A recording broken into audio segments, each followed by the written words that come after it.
Thomas Mitchell arrived at the gleaming corporate headquarters of Harrison Defense Technologies at exactly 11 o'clock, just as he had every night for the past 8 months. At 57, his weathered face and careful movements told the story of a man who had seen too much and carried burdens that most people could never imagine. The limp in his left leg was barely noticeable now, but it served as a constant reminder of the roadside bomb that had ended his military career 3 years earlier. After 28 years of service in the Army, ranging from supply sergeant to combat veteran of 3 deployments, Thomas had found himself struggling to adapt to civilian life.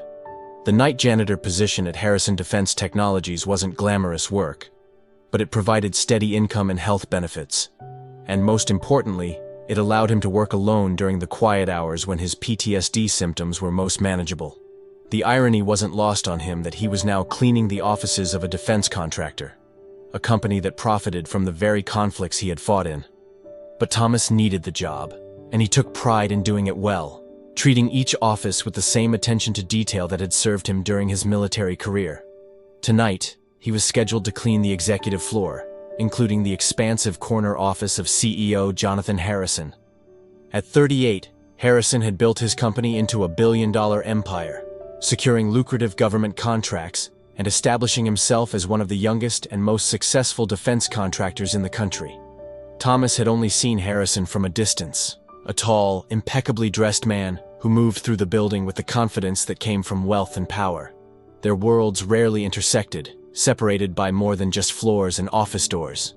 Thomas entered Jonathan Harrison's office with his usual careful efficiency, taking in the opulent surroundings that spoke of success beyond most people's imagination.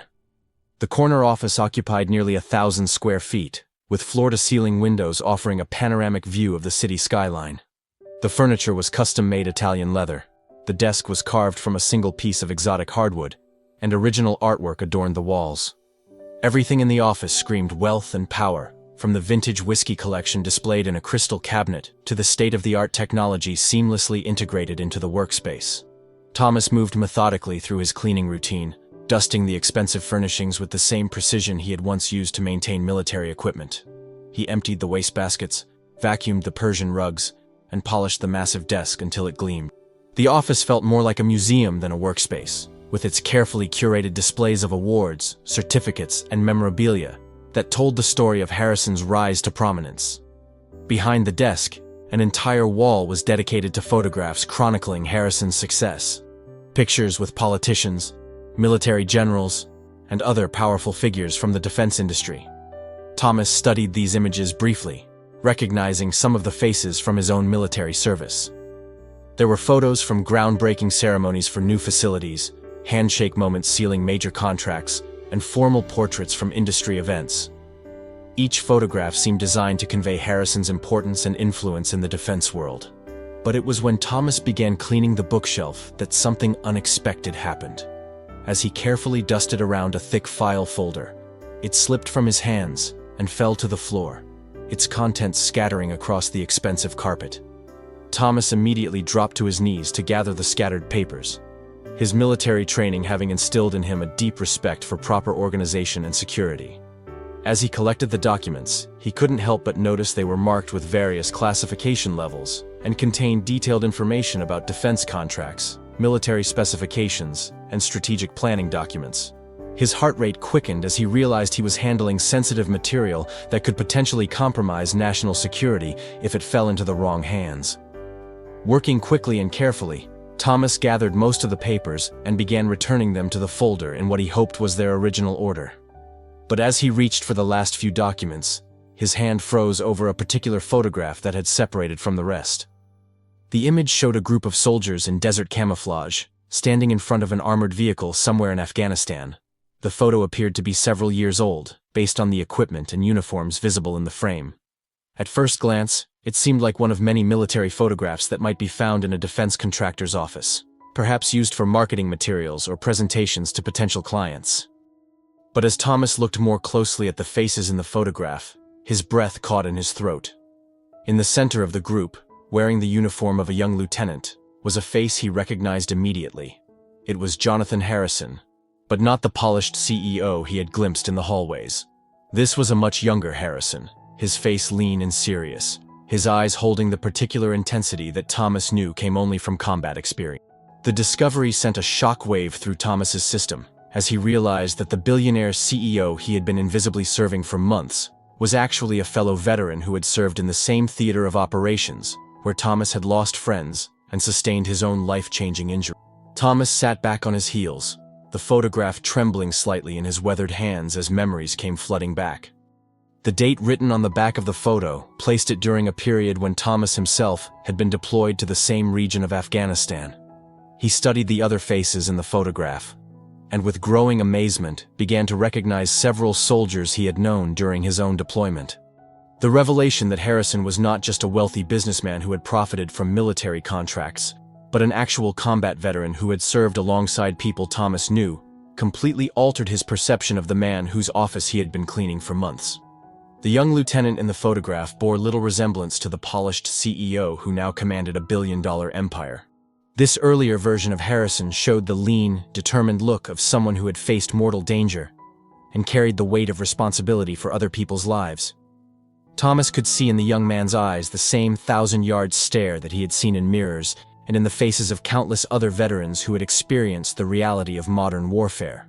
As Thomas continued to examine the photograph, he noticed details that spoke to the authenticity of Harrison's military service. The positioning of the soldiers, the condition of their equipment, and the landscape visible in the background all indicated that this was not a staged photo opportunity, but a genuine combat unit taking a moment to document their service. The young lieutenant's uniform showed the wear and dust that came from actual field operations, and his expression carried the weight of someone who had been tested by fire. Thomas found himself grappling with conflicting emotions, as this new information challenged his assumptions about the man he had seen only as a wealthy contractor, benefiting from others' sacrifice. The discovery forced him to confront his own prejudices about the relationship between military service and post-service success. As Thomas knelt on the expensive carpet, holding the photograph that had just shattered his assumptions about Jonathan Harrison, he heard footsteps in the hallway. Panic seized him as he realized he was in possession of what was clearly sensitive material from the CEO's private files. He quickly began gathering the remaining papers, but before he could return the photograph to the folder, the office door opened. Jonathan Harrison stood in the doorway, his expensive suit and polished appearance a stark contrast to the man in the military photograph Thomas still held. For a moment, neither man moved, the tension in the room palpable, as Harrison's eyes moved from Thomas's guilty expression to the scattered papers on the floor, and finally, to the photograph in the veteran's hands.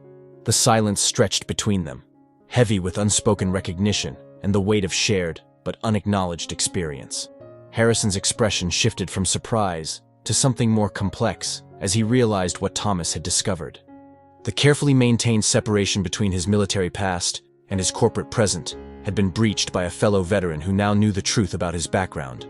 Thomas slowly rose to his feet, his military bearing evident despite his civilian clothes and janitorial uniform. He extended the photograph toward Harrison with the same precision he might have used to return sensitive documents to a commanding officer.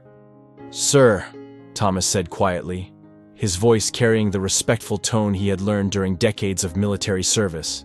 "I was cleaning and the folder fell. I was just trying to put everything back in order." Harrison took the photograph from Thomas's hand, his own fingers betraying a slight tremor as he looked down at the image of his younger self.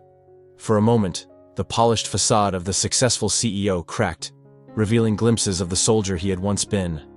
The two veterans stood facing each other across the expensive office, separated by wealth and status, but connected by experiences that civilians could never truly understand.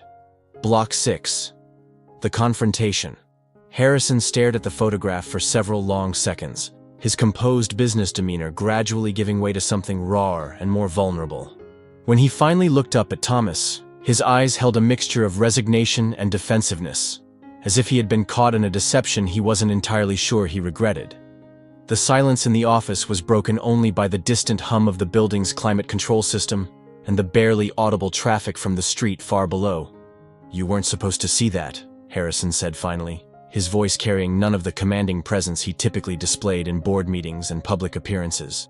Thomas could hear in those words not just a statement about the photograph, but an acknowledgement that his carefully compartmentalized worlds had suddenly collided.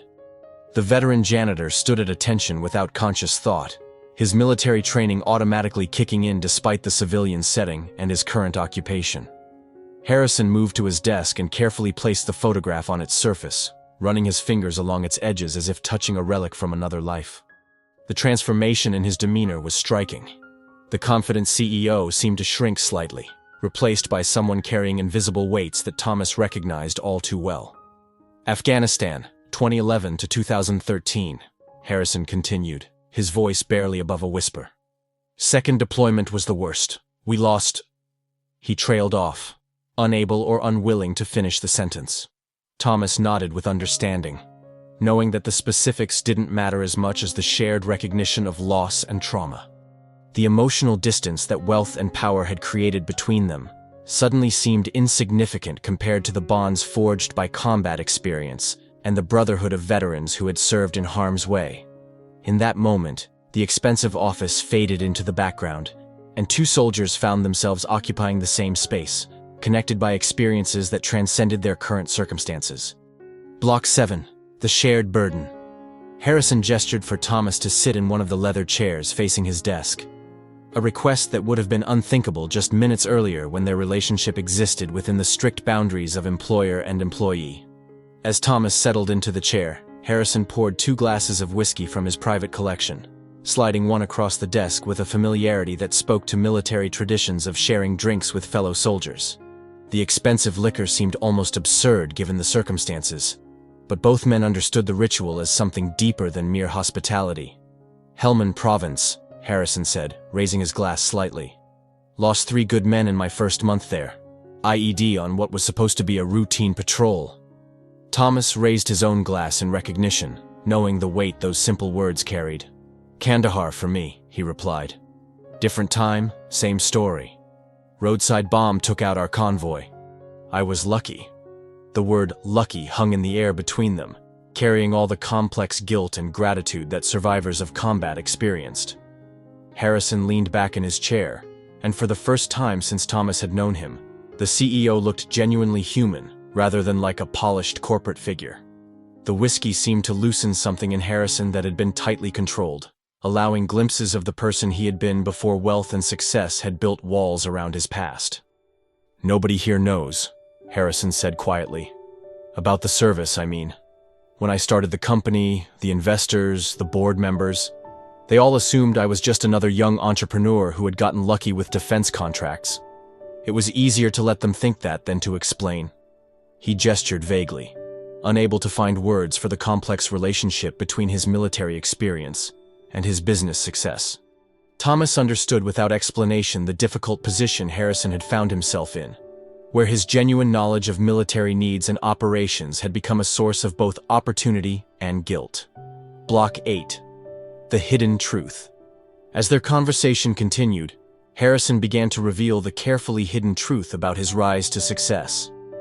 His intimate knowledge of military equipment, operational needs, and the challenges faced by soldiers in the field hadn't come from market research or business school case studies. It had come from first-hand experience of watching good equipment save lives and bad equipment get people killed. His company's success wasn't just built on shrewd business practices, but on his genuine understanding of what soldiers needed to survive and complete their missions effectively. Every contract we take, Harrison explained, his voice growing stronger as he spoke about his work. I think about the soldiers who are going to depend on this equipment. When we design body armor, I remember what it felt like to trust your gear with your life. When we bid on vehicle contracts, I think about the convoys that need to get from point A to point B without hitting an IED. Thomas listened with growing respect as he realized that Harrison's military background had informed his business decisions in ways that went far beyond profit margins. The CEO had used his position and resources to ensure that American soldiers received the best possible equipment, even when it meant accepting lower profits or more complex manufacturing processes. But Harrison also revealed the darker side of his success, the guilt he carried about prospering from an industry built around conflict and violence. He described the nightmares that still came occasionally, the survivor's guilt that intensified when he signed multi-million-dollar contracts, and the constant internal struggle between his desire to help soldiers and his awareness that his wealth ultimately depended on the continuation of conflicts that put young men and women in harm's way. The burden of this contradiction had isolated him from both the military community he had left behind and the civilian business world he now inhabited. He couldn't share his true motivations with his business associates, who saw only profit potential in defense contracts. And he couldn't reconnect with his military past without confronting painful memories and complex emotions about his current success. Block 9. The Veteran's Perspective. Thomas found himself in the unique position of understanding both sides of Harrison's internal conflict in ways that few people could. As a career soldier who had struggled with civilian employment, he knew firsthand the challenges of translating military experience into post-service success. He also understood the complex emotions that came with working in industries related to defense and security, where the line between supporting soldiers and profiting from conflict was often uncomfortably thin. "Sir," Thomas said, using the respectful address that felt natural despite their changed circumstances. "With respect, you've done more for soldiers than most people who never served. The gear your company produces, I've seen it save lives." He spoke from experience, having witnessed the difference between cheap, poorly designed equipment and the high-quality gear that could mean the difference between life and death in combat situations. Thomas described his own experiences with equipment failures that had cost lives and superior gear that had enabled successful missions and safe returns home. Harrison listened intently as Thomas shared his perspective on the defense industry from the viewpoint of someone who had been an end user rather than a provider. Thomas spoke about the frustration soldiers felt when they were issued substandard equipment due to cost-cutting measures, and the gratitude they experienced when they received gear that was clearly designed by people who understood their need. He helped Harrison understand that ethical participation in the defense industry wasn't about avoiding profit, but about ensuring that profit motives aligned with the genuine needs of soldiers and the security interests of the country. The conversation revealed to both men that their different paths after military service, one leading to wealth and influence, the other to struggling employment and economic insecurity, didn't represent moral superiority on either side, but rather different outcomes influenced by circumstances, opportunities, and choices that were often beyond their complete control. Block 10. The Revelation of Respect. As their conversation deepened, Harrison made a revelation that surprised Thomas and challenged his assumptions about the wealthy CEO's character. Harrison explained that he had been aware of Thomas's military background from the beginning of his employment, having made it a practice to personally review the hiring of all veterans by his company. He had specifically requested that Thomas be assigned to clean the executive floor, not out of any desire to keep a closer eye on him, but because he wanted to ensure that a fellow veteran had access to the most stable and well-compensated position available in the custodial department. "I've been watching you work," Harrison admitted. "The attention to detail, the way you treat company property with respect, the pride you take in doing a job well. It reminded me of the soldiers I served with. I recognized that discipline and dedication because I lived it myself." Thomas was stunned to learn that what he had interpreted as random job assignment had actually been a deliberate effort by Harrison to support a fellow veteran, albeit in a way that maintained their professional boundaries and respected Thomas's dignity.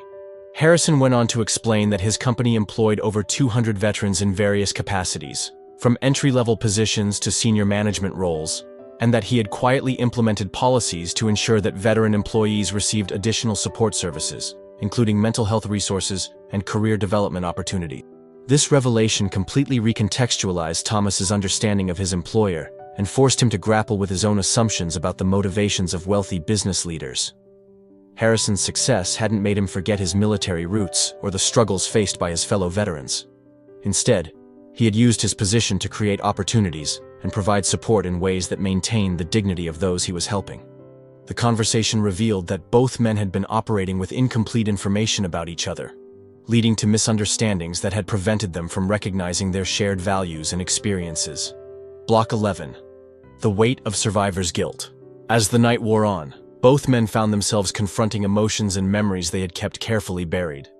Harrison opened up about the survivor's guilt that had plagued him since leaving the military, describing how his financial success had intensified feelings that he didn't deserve to prosper while so many of his fellow veterans struggled with unemployment, homelessness, and untreated trauma.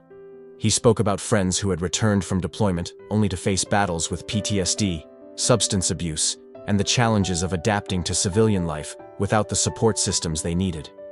Thomas shared his own struggles with survivor's guilt, describing the internal conflict between gratitude for his survival and guilt about the friends who hadn't made it home. He talked about the challenges of finding purpose and meaning in civilian employment after years of military service that had provided clear mission objectives and a strong sense of camaraderie and purpose. Both men recognized in each other the familiar signs of veterans who had never fully processed their transition from military to civilian life. The conversation became a form of mutual therapy, with each man helping the other understand that their different paths didn't diminish their shared experience or their ongoing connection to the military community they had left behind. Harrison revealed that his seemingly perfect life was haunted by nightmares, anxiety attacks, and periods of depression that he had hidden behind his public persona of success and confidence.